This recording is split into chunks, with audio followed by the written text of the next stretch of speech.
Okay, today's lesson is 5-3, solving proportional relationships, and we're going to specifically use something that's called the cross-product method. And a lot of you have already spoken about the cross-product method, but I don't think you really understand why you can do it the way that you do it. So hopefully, I'll start in this video, and then I will continue on Monday and really explain what that cross-product method means. First of all, before we do anything else, this is lesson 5.2 in your textbook and 5.3. We're kind of putting them together. So just so you are aware of that. It does begin on page 172. All right, so over here, we talked about, I typed over here that when we determined before that the numbers in a rate was proportional or not, we've just been doing that for the last 2 weeks. One method that we used was determining the unit rate. If the unit rate was equivalent, then you had a proportional relationship, okay? Now, today, we're going to take that further and say this also means that the two ratios form what we call a proportion, okay? A proportion is an equation stating that two ratios are equivalent. Two quantities that form a proportion are considered proportional. So that's why I wanted to make sure that you really had a good grasp on unit rate and using those ratio tables, because that really feeds directly into what this is, proportional relationships in the cross-product method. And what is a proportion? So for years, teachers would just teach the algorithm, the method of how to solve it, and never really taught why you do it that way. And my hope is that you will have a good understanding of why proportional relationships can be solved using the cross-product method. So what we're going to do is look at this first example. And this first example tells you to tell whether this ratio, 6/4, and this ratio, 8/12, form a proportion. And really that should be set as 6/4 and 8/12, because a lot of these problems are going to be word problems, just like before. And you're going to have to solve them in the context of that problem. So to do that, before, we would do what they're doing right here. We would say, okay, you would simplify it or get it down into the lowest terms or get it down to a unit rate, okay? And then that can determine whether it's proportional or not. And one of the things that you can do is that cross-product method. So I'm going to skip down now. I'm on the next page. The cross-product method, and that's what really this is all about. That section before is something we've already talked about, so I'm going to skip that. And the cross-product method, it says that in a proportion, when you have a proportional relationship, the products of A and D and B and C are called their cross products. And the cross-product property says that the cross products of a proportion are equal. So when you're solving a problem, so let's jump down to, I want to go to one that's in here. Let's jump down here to number 9. Okay, let's do number 9. This is on your assignment page, but I do want you're going to write this as an example. Okay, number 9. This is going to be our example in your notebook. Okay, so what I'm saying is you take those two ratios, 48/9 and 16/3. And you want to know if they form a proportion, okay? That's what we want to figure out. If they're proportional, they're going to be equal. If not, they're going to be non-equal. So we're going to put a little question mark there, because right now we don't know. And maybe you have good number sense and you can tell that it is or it isn't, but I need to know what you're thinking. So in order for you to show me what you're thinking, you need to show this cross-product method. So what you're going to do is you're going to take this 9 and this 16, and then you're going to take the 48 and the 3, and you're going to cross multiply.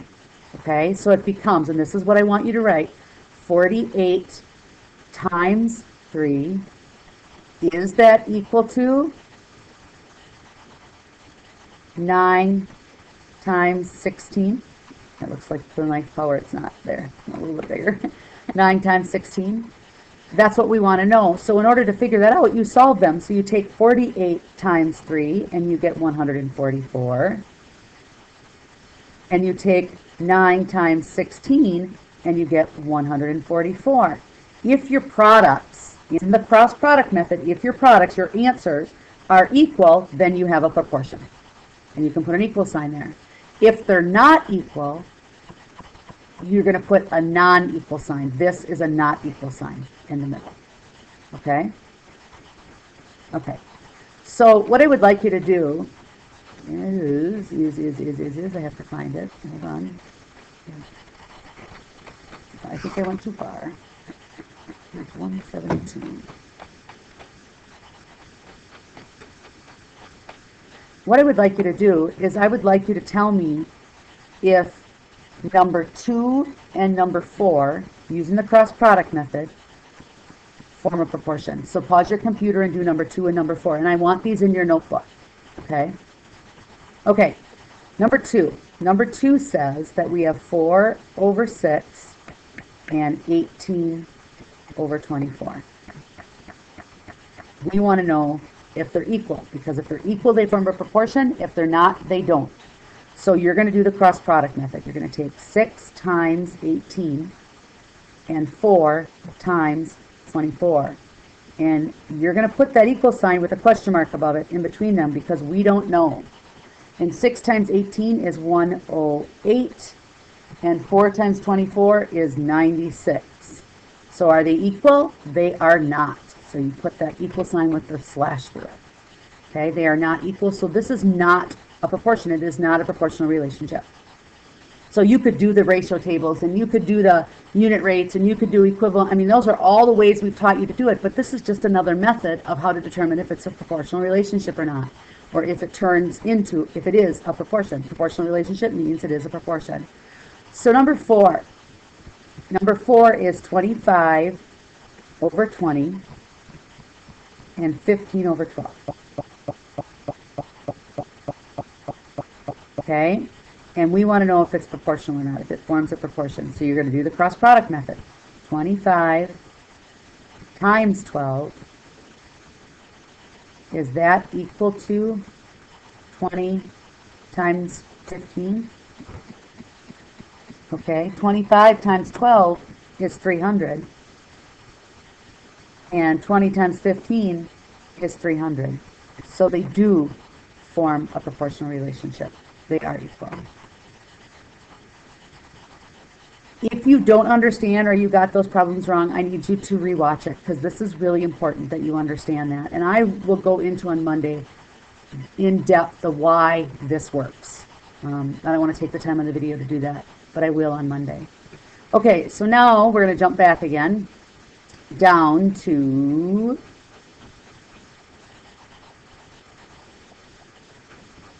I want to see where I am here.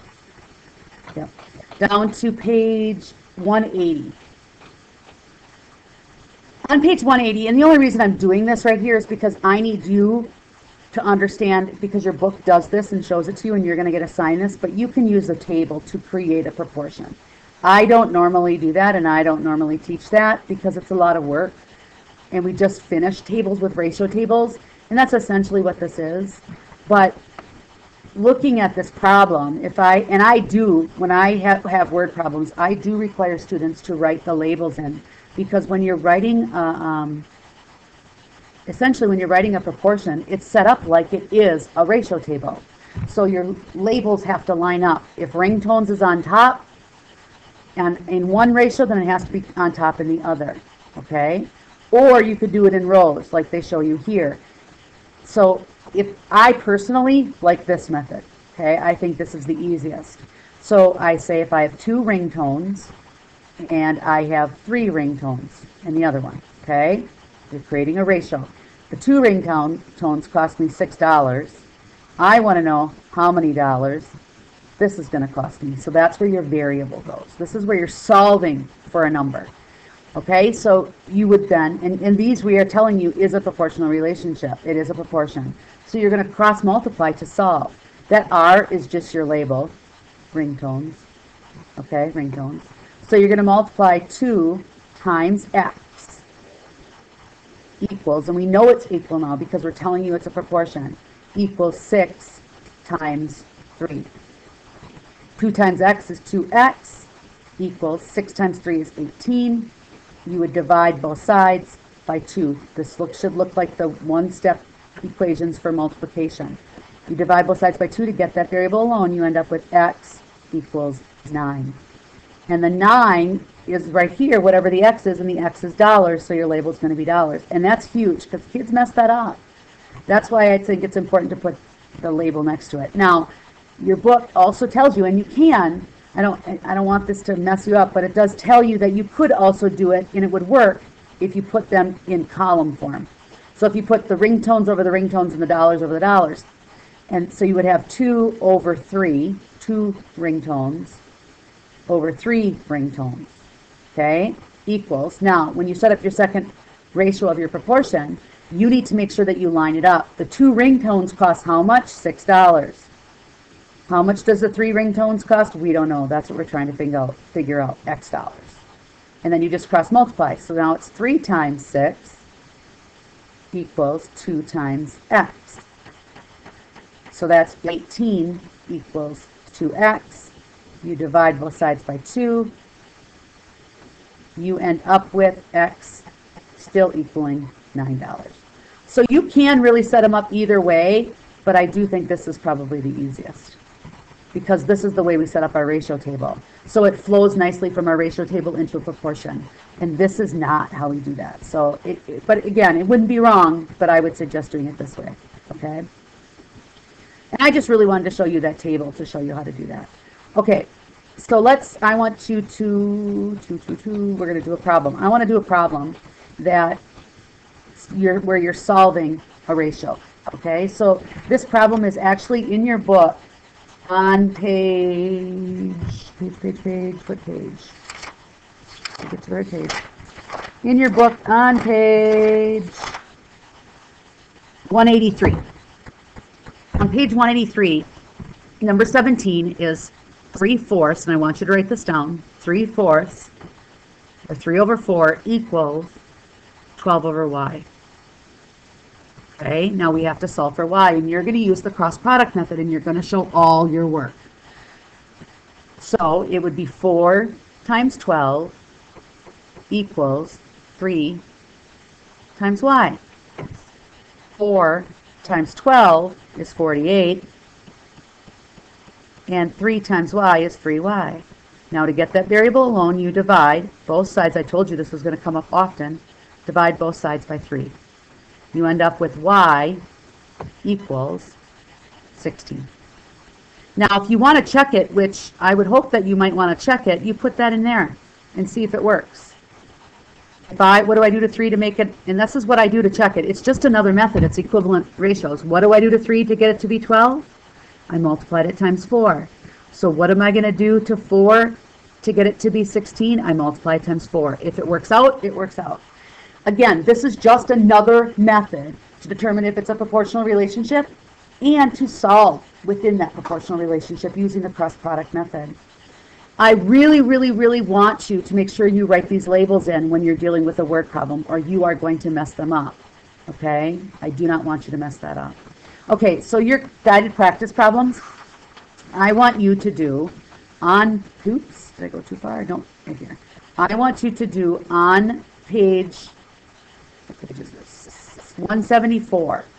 I want you to do number 5 and number 7 for your practice problems to bring back on Monday.